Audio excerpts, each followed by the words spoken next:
Okay, so wanted to continue on with pollination and fruit formation ideas, and then the next slide set I posted in EduCat just a few minutes ago. I'm going to jump ahead a little bit and rearrange according to what's on the syllabus. So,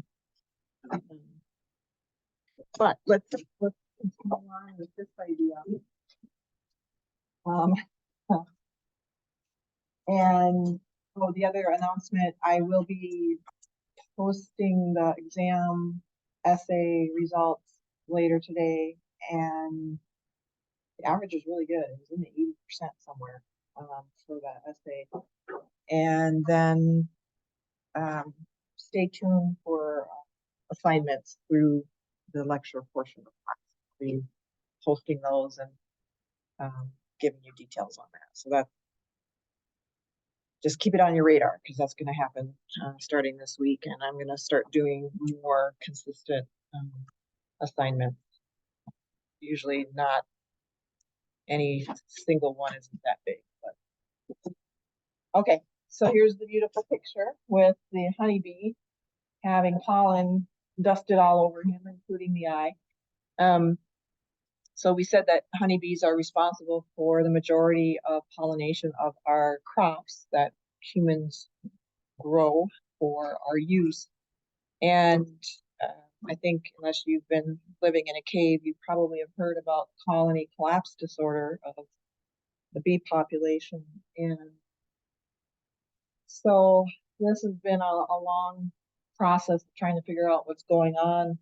You can see here with this data, they were pointing to the idea that there's parasitic mites that are infesting the hives and causing death of the honeybee. And so that was one of the first big splashes of the news, oh, it's a parasitic mite that's attaching. So here you can see it's disgustingly attached to the bee on its back, and there's nothing that can be done in terms of once it attaches.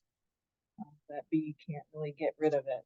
So you're seeing what it looks, what it looks like underneath, and it's just really good at attaching. And so I like the scientific name Varroa destructor is an external parasite. And so they have shown that this parasite is global. So it's all red, showing that it's everywhere. And so this was a prime suspect and seems to be playing a role in the colony collapse. But that's not the end of the story. They've also been pointing to the idea that fungi and bacteria, there's some pathogens that are getting into the hives that are causing disease. And so Nosema is the genus name of a fungus that produces spores. And again, you can see that the amount of samples that are positive, you can see it's really followed this dramatic increase over time.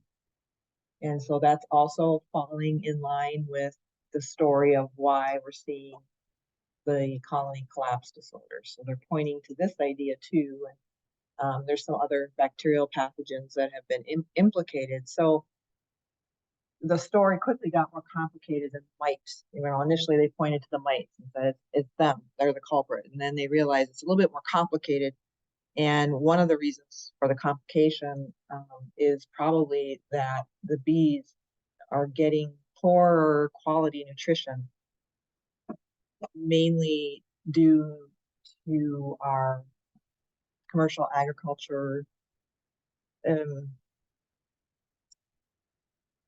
crop management. I mean, basically, they ship honeybees in big semis. They truck them around the nation in these, fake beehive systems. They park the semi truck and then let the bees go out into the egg fields and pollinate. So commercial crop, a lot of that is just monoculture. So the bees are getting too much of one thing over and over as they're pollinating. They're getting pollen and nectar like just from acres of corn. That's it. And then they come back to the hive, they're put back on the semi truck, and they go, to the next field. And so one of the reasons is that their diet is it's not as diverse as wild bees get in terms of their diet. So they are pointing to just the poor quality of the nutrition. If you don't eat well, you have an increased risk of getting sick. And so they think this poor nutrition has led to the immune system of the bee getting weakened, which then allows for fungi and bacteria to get in and cause problems, as well as those mites. And so they think it's really kind of a storm of different ideas creating a situation where the honeybees are weakened. And one of the other ideas that's come into play are certain pesticides seem to be more deadly or seriously damaging to the honeybees. So these, I don't know if you've ever heard of neonicotinoids, but those are a class of pesticides. And when they're already in use. But then they said, oh, maybe we should test this against bees. And they're showing that it can harm bees. And so they're wondering how much of a role the neonicotinoid pesticides are playing with this colony collapse disorder. So again, if it's harmful to them, it's probably weakening them, it's probably weakening their immune system. And so there's been some debate about that in the literature, and they're trying to figure out, should these be banned or maybe partly banned in use in certain commercial crop production. So the story continues, but there's concern, obviously, because most of our crops are pollinated by the bees. They're dead, and they're not going to have food to eat and other crops that we need for our way of life. And so this quote on the bottom, they require investment stewardship, I think is something that we should all keep in mind. And the city of Marquette just recently passed that you can raise honeybees on your property in town. That used to be a no-no, but they passed that law now that you're allowed to do that. And so I'm hoping that more cities and towns will do that across the nation, because then if you can help raise honeybees and have a healthy supply of honeybees, that's a good thing to repopulate.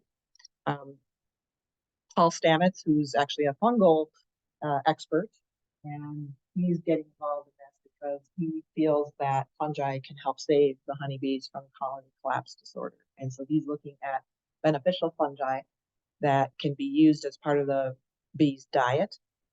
And just like how he strongly proposes edible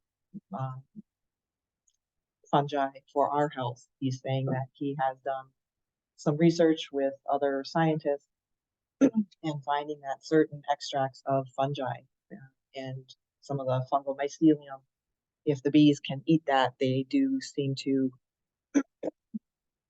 increase their health and improve their health. So here's a very dramatic, this is a YouTube blurb on his willingness to cover himself in honeybees to make the point that this is something that we should be paying attention to and trying to solve the problem. So he's actually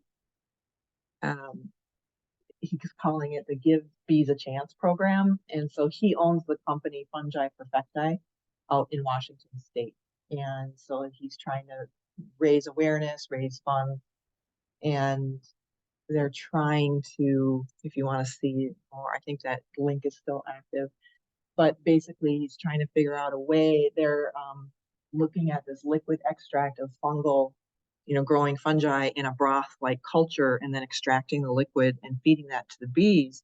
And he's been helping other designers and scientists kind of come up with, it's kind of like a hummingbird feeder type system that they want to make available to, people like us, these ordinary people that can buy this in their yard, with the idea that, fill it with this fungal extract. And the honeybees, they're trying to show, I think that last picture, they're trying to show how the honeybees are going to it and drinking some of that liquid.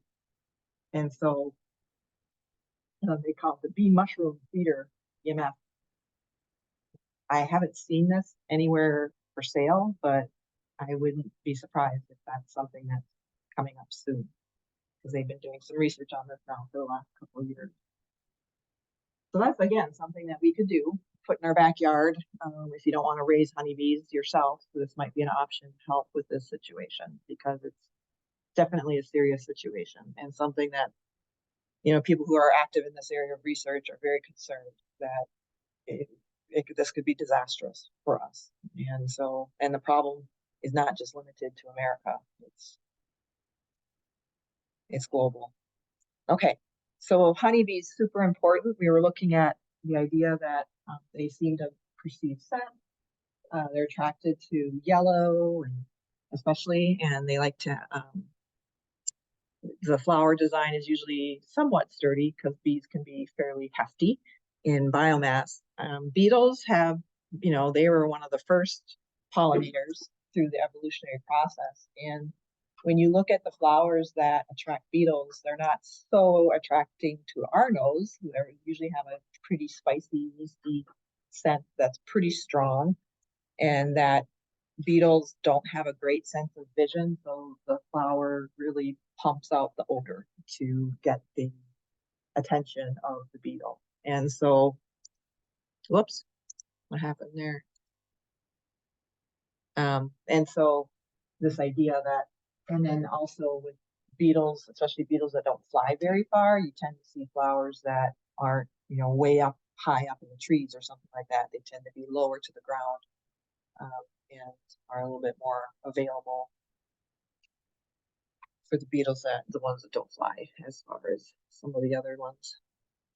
So again, this idea that the pollinator and the flower have co-evolved, and so you start to see these differences in the flower design. You start to look at the colors, the scents, and you can kind of guess what type of pollinator might be attracted to these different designs. And so with butterflies or moths that are active during the daytime, they tend to see similarly, they think, to honeybees. And with the idea that they're also attracted to what we call red, they can seem to pick up on that red color. And they tend to have a long mouth part, which is fancy word is proboscis. And so that mouth part tends to be pretty long, and so they can dip that down into further reaches of the flowers. So sometimes you'll see flowers that have recessed areas to hold the nectar, so that only that particular moth with that particular mouth design can reach it. And so again, very tight coevolution between the flower and, in this case, the butterfly or the moth.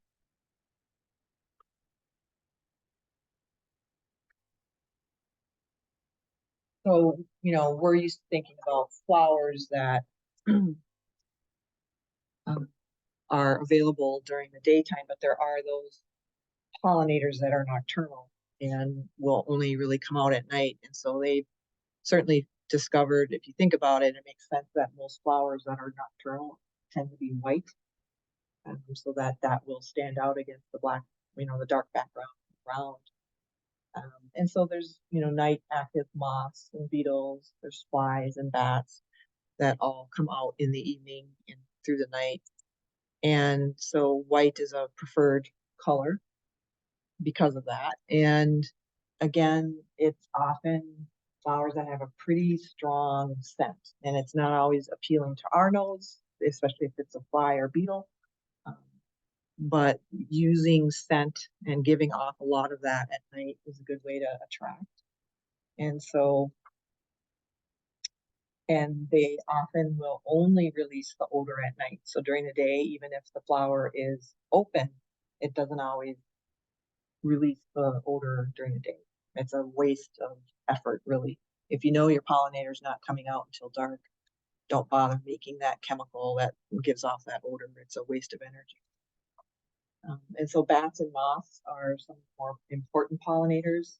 That there's certain crops that we rely on bats for them to pollinate. So it can be important. Here you can see kind of this bright whitish purple color.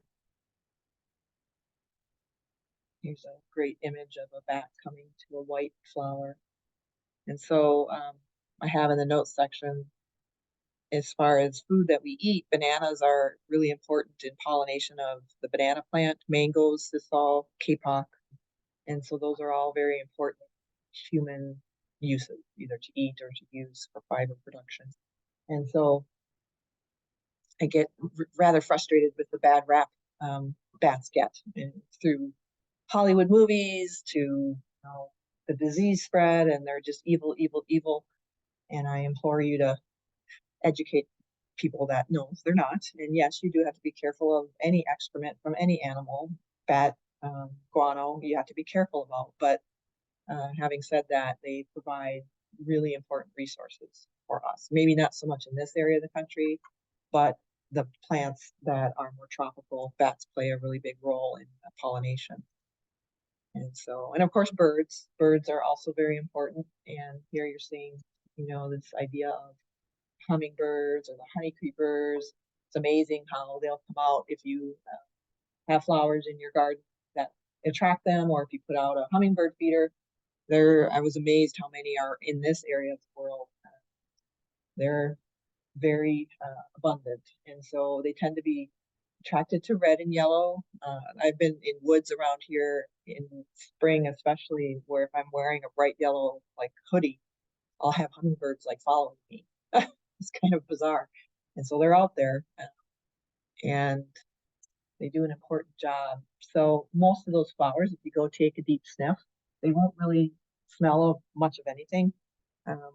But hummingbirds and honeycreepers, they do have really good vision. So usually they're attracted by the color or the contrasting color of the flowers around. And then if you look really, really carefully at some of these flowers and compare that to the beak shape and length, that really is this wonderful co-evolutionary process where you can see that there's this matchup with the beak, especially the length and the shape to the flower shape.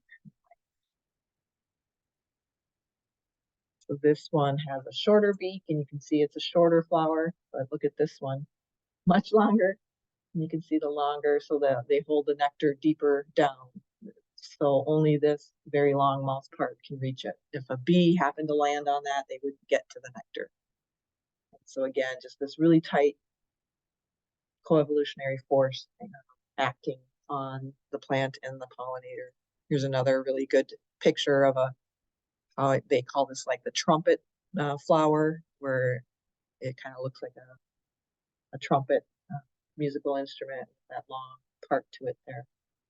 And so again, a long mouth part or beak. And then of course there's the more sturdy ones that handle bigger birds, like this bird of paradise, where it has a very, very sturdy landing platform for them to land and then get their beak in there and do the job of pollination as they get their reward. And then mammals, of course, very important, especially in desert. There's a lot of desert mammals that are especially nocturnal, and they come out and pollinate desert flowers. And again, with bats, because of their size, they tend to have a pretty sturdy flower that has co-evolved to match up with their body size. So all of these different pollinators going to these different flowers, and the plant has, co-evolved with these pollinators to attract a very particular type of pollinator. And then if everything goes okay, what we're thinking about now is that the pollinator came along, dropped some pollen off, and hopefully that landed on the stigma of the flower. And then the pollinator probably got a reward of some sort. That's typical, not always, but typical. But from the plant's perspective, the dropping off of the pollen to the stigma is the goal for them, so that they can get the sperm to the eggs that are inside the embryo sac or the megagametophyte. which is all happening inside the ovules here. Okay, so now what we have to think about is if that all goes okay, and you get the double fertilization where you get the egg, one sperm fertilizes the egg, the other one goes to those the central polar nuclei. Then this tissue, amazingly, starts to morph into fruit tissue. So the ovary and sometimes other parts of the flower will now start to go through this massive shift in growth pattern to become the fruit. And so it's really kind of amazing to think about how some flowers, they just look so delicate, and yet they can turn into very tough looking fruit. And so we're thinking about this idea of when you look at fruit, usually when I say the word fruit to somebody, you tend to think of something like this, like a peach or an apple or a pear. And that's true, those are all fruits, but there's other types of fruits that we'll talk about. So I would like you to know the anatomy terms here of a fruit design. And so here you're seeing an example of a fleshy fruit that has definitely a fleshy, in this case, fleshy and juicy part that is referred to as the mesocarp. The very outside part is called the exocarp, and then the mesocarp is usually in the fleshy in this case. Then the endocarp can be quite hard, but sometimes it's very thin. This is pretty dramatic in how thick it is. And then inside the seed. And then if you take the exo, meso, and endo, sometimes what can happen is those three regions are greatly thinned down, so there's not much to them, and they fuse together. And so if that happens, then you call it a pericarp. So we're going to look at dry fruit too. Dry fruit tends to be that way, where you have pericarp. You don't have any kind of fleshy mesocarp. Everything's thinned down and fused together. So when you look at the different types of fruits, it's fleshy or dry. Those are your two big options. And so that's where you start. When you start looking at fruit, you look at it and go, okay, is that fleshy or dry? They classify them by, do they split open at maturity? So like apples don't, right? When an apple falls off the tree, it's not splitting open to release out the seed. On the other hand, there's certain dry fruits in particular that their pericarp will split and release the seeds as they are off of the mother plant. And then they look inside and they say, well, how many ovaries were part of that flower and now have become, part of the fruit? And then they look at, is it coming from an ovary from a single flower? Is it coming from a cluster of flowers? So these are just ways that they are classifying the different fruits. And then some fruits have not just ovary tissue from the flower, but they might have other parts of the flower that are present as part of the fruit. And so that's basically, if you had to classify out fruits like some of you did in lab, this is something that you would be looking at. And they provide there's different like keys that you can follow in order to classify them. So when you look at fruit, you have to realize that it came from a flower whose egg was fertilized. All right, so that's what we're thinking about when we are trying to figure out, is this a true fruit or is it a vegetable? And so a fruit is really a mature ovary. So when they say that, what they're saying is it's a mature ovary in the sense that you had a successful double fertilization. Once that kicks off, that takes the ovary into a new way of growing to become a fruit. Okay? And then sometimes there's additional flower parts as part of the fruit. And so you can define fruits as just a simple fruit. And if someone says, oh, that's a simple fruit, they just mean one ovary was involved and that morphed into a fruit. So a cherry would be a good example. I won't be asking you to memorize what fruit is which design. Like I'm not going to say, is cherry a simple fruit? I would not going to ask it that way. But understanding some of these ways that they do classify, like understanding that they zoom into how many ovaries are there, So if you have a simple fruit is a single ovary. If you have an aggregate, what that means is that you have one flower that happened to have several ovaries in it. And so a blackberry, when you look at a blackberry fruit, that's what you're looking at. It's a single flower, but it had lots of ovaries. And then multiple fruit, think about multiple flowers. Multiple fruit, multiple flowers. So what you're thinking about is an inflorescence, and that inflorescence, you had all the different ovaries of those different flowers, hopefully got, there was eggs in there that got fertilized, and all of that morphed into fruit tissue. So pineapple is a great example of that. Pineapple's really fun to grow if you ever get a chance to do that. It's not that hard. You can just buy a store-bought pineapple and eat the pineapple and take the leaves off the top of the pineapple, clean off most of the fruit, cut it away from the fruit, put it into a pot and grow it. And it grows really easily. But you have to be patient. You have to let that pineapple go for several years before it'll produce its own fruit. But then they produce this cute little pineapple. I can never get my pineapple that I grow in the greenhouse. Like, I've never gotten it as big as what you see commercially, but they form these cute little pineapples that taste great. So it's fun to do. You just have to have patience. Corn on the cob. So again, that is an inflorescence of flowers.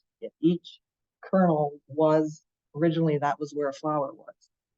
And then each kernel, if you had, so I'm sure you've eaten corn on the cob where there's been an empty space, like there's no kernel there. It's just an empty spot. That means that that flower didn't get fertilized. And so it's an empty spot. It didn't morph into fruit. So when you look at corn on the cob this time, usually toward the tip, you see a lot of empty spots on the cob. That's what's happening. And those flowers just didn't get fertilized. They didn't make it into fruit tissue. Okay, accessory fruit is if you have something besides the ovary playing a role. So let me show you an example of that. So strawberries and apples are good for that. They are, so the receptacle of the flower is right beneath the ovary. And it's like the very top of the flower stalk, right where the flower is attached.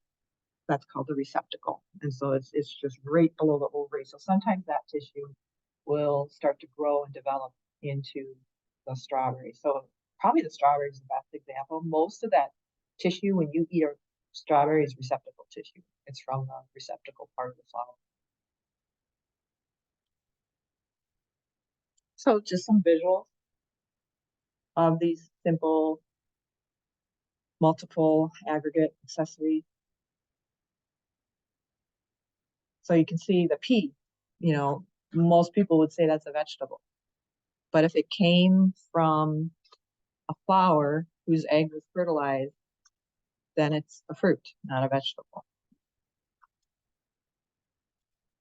All the rest on there we're used to thinking of as fruit.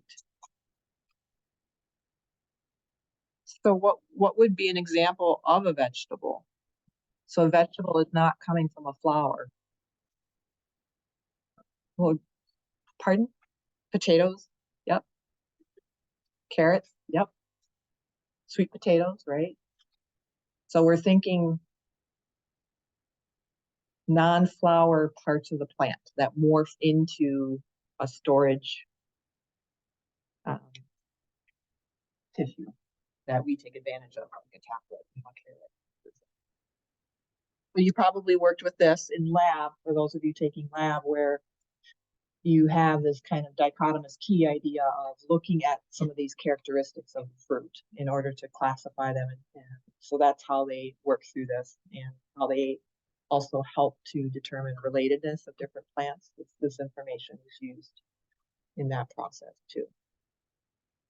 So dry fruits are more, what people think of as vegetables, but they're truly fruit tissues. They're not vegetables. And so when you look at dry fruits, they'll describe them as either dehiscent or indehiscent. Dehiscent means that the pericarp will break open and the seeds get freed. So legumes, all the legume plants like peas and beans, beans, there's a lot of legging plants out there.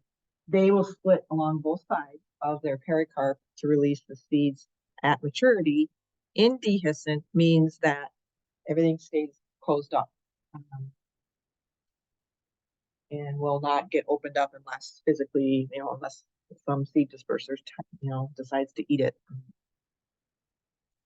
So the indehiscent type dandelions, believe it or not, when you played with dandelions as a kid, or maybe hopefully you still do, where you blow off the fuzz of the dandelion, those are the white fluffy stuff is just a parachute attachment like apparatus, and the fruit is actually at the base. It's this little hard looking tan structure at the base. That's actually a dry fruit. And so hazelnuts are that way as well, where they're dry fruit that are indehiscent.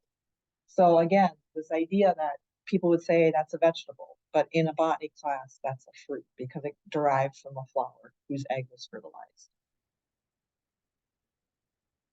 And so this one's really fun. Peanut, because I knew that it was a fruit, but it's underground. How does that work?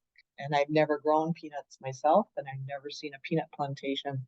So I had to look that one up. And so, but you can see they have their flowers above ground. And what happens is after fertilization, if the flowers were successfully pollinated and fertilized, they start to grow out their stalk and bury their flower in the ground.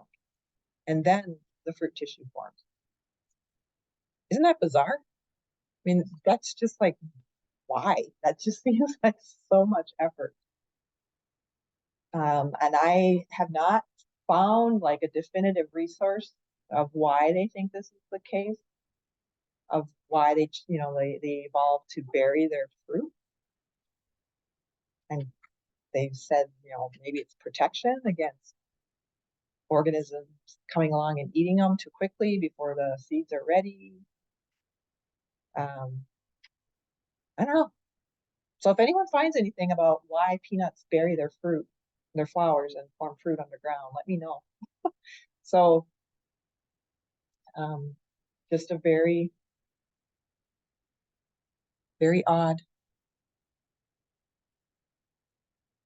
way of existing, finishing off their life cycle. I'm sure unless you have a peanut allergy, of course, but I'm sure those of us who don't have that allergy, you've probably eaten shelled peanuts before. But basically, most of what you're eating is cotyledon tissue. Those are those seed leaves or embryonic leaves. And so they don't really have endosperm. They put it all into their cotyledon. And the embryo, the baby sporophyte is there. And then the shell is actually a dry fruit, which is again kind of weird to think about. So corn on the cob, again, so each silk, that's really the stigma and style of the flower. This is an inflorescence. It's just a bunch of tightly clustered flowers. And each silk will lead to one of those flowers. And so if the sperm make it all the way down, that's kind of amazing. Because that was very arduous to get the sperm all the way down the silk and get it to reach the eggs. And then if that goes okay, each one of those fertilized eggs will morph into a kernel on the cob. So each one of these kernels that you eat, that's a fruit. It's a dry fruit. And the receptacle tissue, it's attached to that. So again, really kind of bizarre. We've highly modified corn compared to its wild relatives. It's much different. And then achenes are a fun case of dry fruit. So the strawberry, all that red is the receptacle tissue. The dry fruit is actually the so-called seed. When people say, oh, look at the strawberry seed, technically that's dry fruit.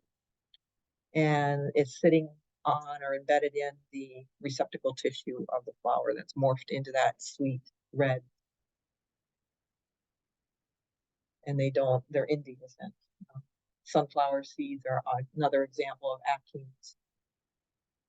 Right? So again, in a non-botany class, it's understandable why people get this mixed up. But so please be aware of this idea that what's truly a fruit and what's dry fruit versus fleshy. A couple of ideas I want you to think about that has been huge in commercial crop production is this idea of parthenocarpic fruits. These are fruits that are forming without any kind of pollination, and so because there's no pollination, there's no seed formation, and yet the fruit tissue still forms. So this is something that can occur naturally, and they're studying it big time because, of course, a lot of people prefer to eat seedless fruit. It's just they just don't want to deal with the seeds and have to pick them out or spit them out. And so seedless fruit is big business. And so you can make it happen artificially if you, at least with some fruits, if you spray the flowers at the right stage of development with a hormone called auxin, it can trigger that flower to morph into fruit tissue without any pollination. And so that is done with some of these seedless fruits that are for sale. And I keep seeing more and more over the years seedless fruits, probably the classic example is bananas. Sometimes you can see a tiny bit of a seed that tried to form in the banana tissue, but they're pretty much seedless. And then you got the seedless oranges and seedless watermelon and seedless grapes. And so the list keeps getting longer in terms of the seedless fruit idea for human consumption. So that's big business. And then another idea, which is also capturing scientists' attention, is this idea, apomixis. Apo is referring to without, mixis, mixing, without mixing. So they named it this because what they're trying to say is that you don't get sperm and egg mixing their chromosomes together. So without mixing is referring to the chromosomes, like, some come from the sperm, some from the egg.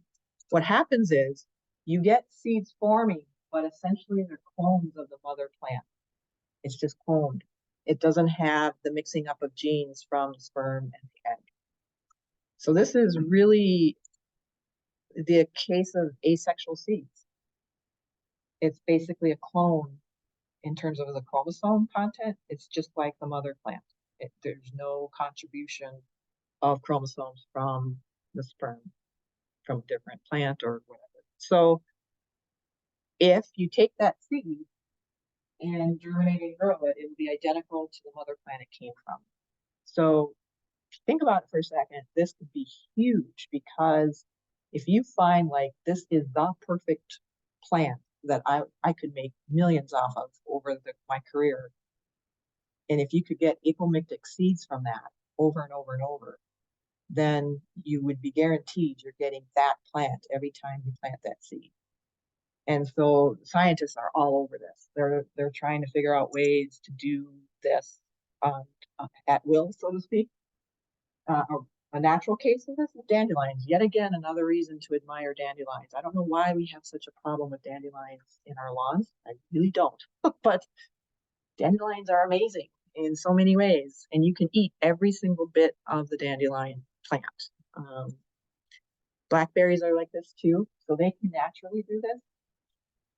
But they're really, really interested in trying to figure this out. And then is there a way to make it so that some of our crops can be this way? And so they're looking at,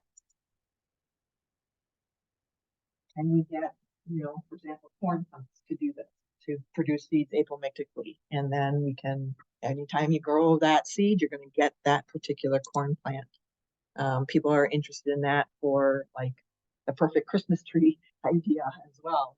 If we can get that consistency. So there's lots of interest in this apomixis idea. I have just a short little one-page explanation of apomixis that I'll post into the reading section in Educat. And so they're studying blackberry really quite heavily, and then gamma grass is another. It's a wild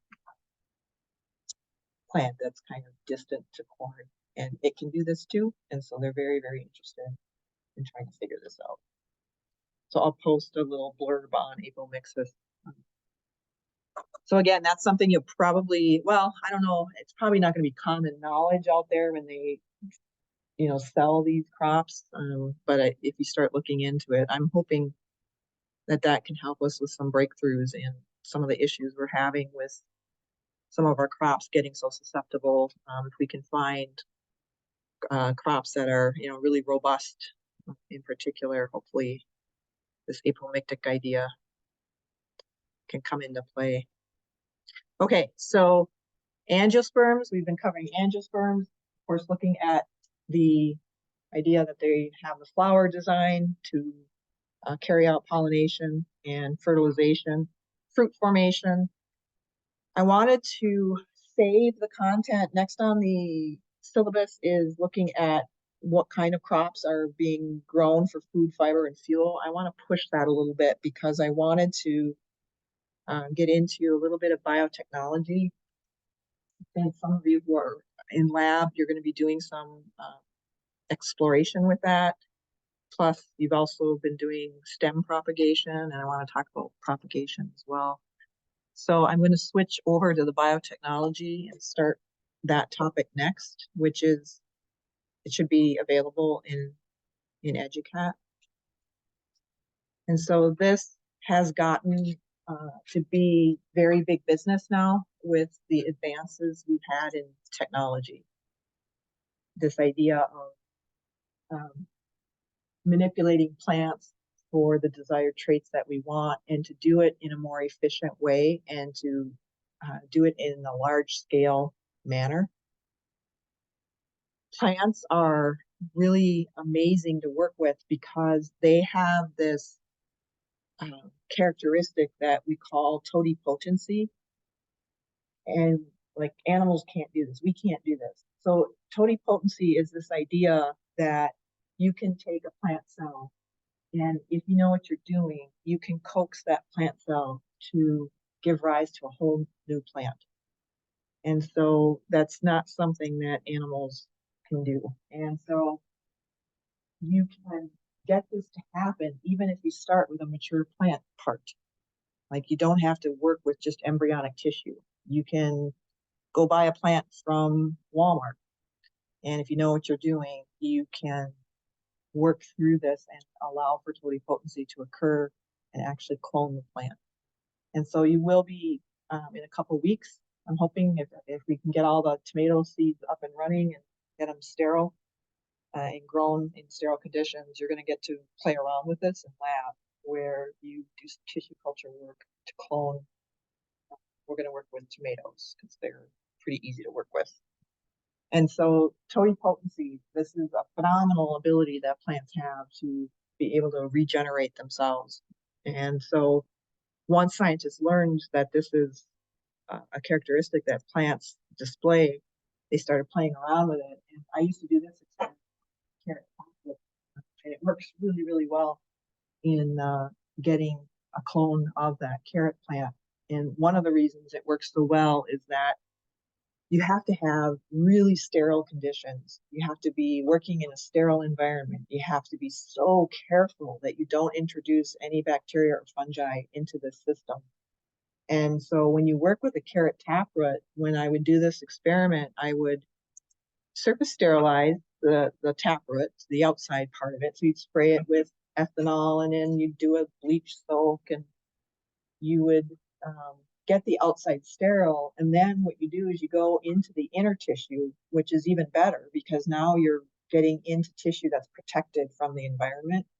So it almost always works. It's almost 100% success rate. And if you take some of that inner tissue of the taproot, cut it into little pieces, and then you put it onto this tissue culture medium that has all the right ingredients to support the growth of those plant cells.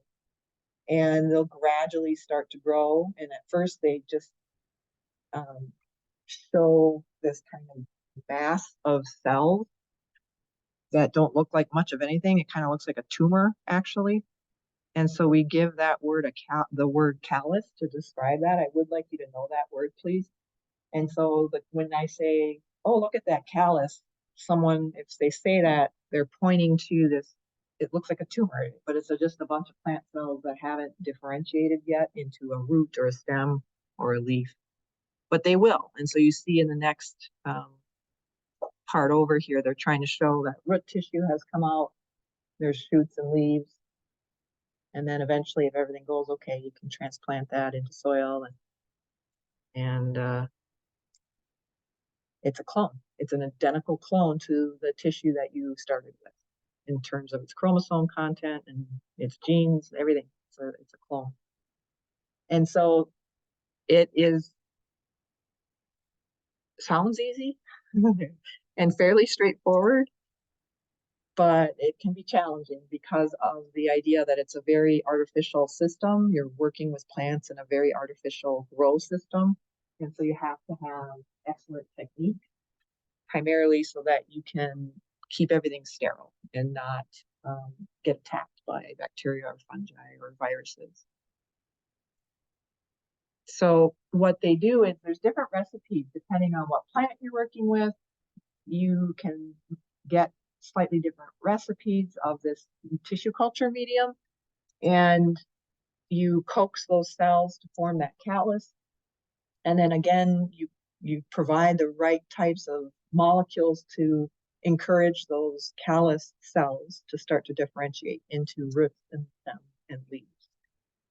And so again, it's the recipe of the growth medium. It plays a big factor into making sure that you can get that callus to start to differentiate. Like, for example, we were working with African violet plants, which are a beautiful house plant. And most African violet plants that you were to buy at any store, that's how they grow them. They use tissue culture techniques. So I thought, well, it can't be that hard, right? I mean, that's how African violets are sold, tissue culture, mass production. But I still can't get the African violets to form roots. Like, they'll form stem and leaves, but they won't form roots. And so I'm gonna have to find one of these companies and say, what are you doing? What ingredient are you adding? I've tried several different ingredients, can't get it to work. So I got to track that down. But basically, you can, like the African violet industry, they sell huge numbers of African violet every year. And the primary way of growing all those plants up is through tissue culture. And so it's very quick. It really doesn't take a lot of space to do this, initially anyways. And if you find the perfect African violet plant, you can just clone it through this method. And so you can, there's a lot of positives to doing this tissue culture process. It can really pay off. Okay, we'll pick up with that. We have to shift over. It's already 10 to.